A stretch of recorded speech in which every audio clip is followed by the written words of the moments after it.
সময় জামাত হয়েছে, অর্থাৎ আমরা পীরের সাথে নামাজ আদায় করলাম।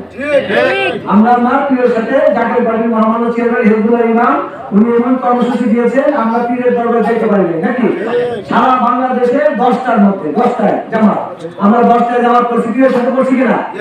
অবশ্যই পীরের সাথে করছি।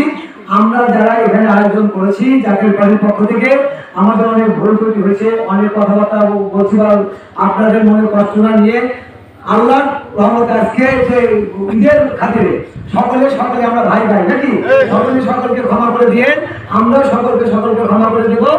আর পীরের দরবারে গেলে নজরা দিতাম না, যারা নজরা বাক্স দেননি অন্তত 10টা টাকা দিলেও ওই নজরা বাক্স সরে থেকে যায়। এখন মরার সাথে অনুরোধ করবো যে আমরা যারা আসছি, আমরা দুয়া খালি গুনার বোঝা নিয়ে বাবা যেতে চাই না। কি হেজবুল্লাহ ইমামের ওসিলা করে আমার পীরের ওসিলায় আমরা বেগুনা মাসুম বাচ্চা হয়ে আমরা বাড়ি যেতে চাই। আমাদের অনেক ভাইরা অবরত আছে, অনেক ভাই অসুস্থ আছে। আমি সমর্থ করলাম আমার পীরের কদমে, আমার পীরের কদমে সমর্থ করলাম আমার পীরের ওসিলায় যেন আজকে একটা লোক গোড়া নিয়ে বাড়িতে না যায়।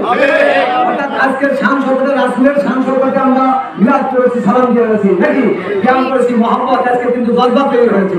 এই জজবার মধ্যে চোখের পানি দিয়ে আমরা আল্লাহকে রাজি খুশি করে বাড়ি ফিরতে চাই। এখন মাওলানা সালাম দিয়ে হিসাব মোনাজাত করবেন, আপনার পীরের চেহারাকে খেয়াল করে ধরে, পীরের চেহারাকে খেয়াল করে যা চাবেন তাই পাবেন। সকলেই প্রাণ ভরে মহব্বতে বলে আল্লাহুম্মা আমিন।